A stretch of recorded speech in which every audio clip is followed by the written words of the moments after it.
Your own EV gully.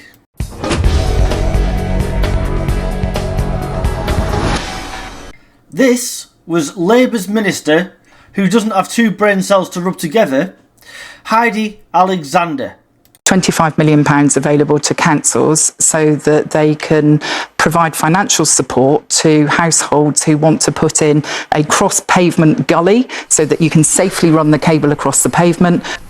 So what they want is everybody to have these silly little gullies running out, basically a groove in the pavement, running out of their homes towards their cars, so you can safely, as they put it, run an EV charging cable to your electric vehicle that no one's buying. Mike Graham actually had somebody on his show that's going to install these things.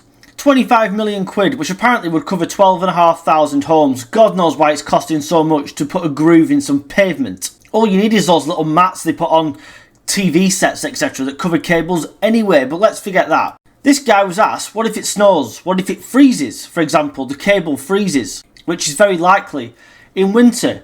Do you know what he said? He said, pour boiling water over it. I'm not joking you, boiling water.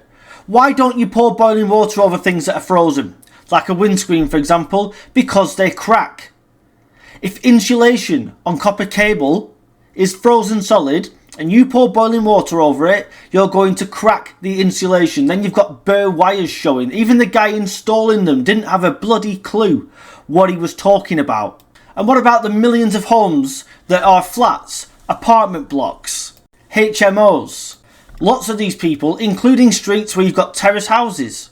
Streets and streets of them, cities like Liverpool for example. People can't always park outside their homes. What are they going to do then?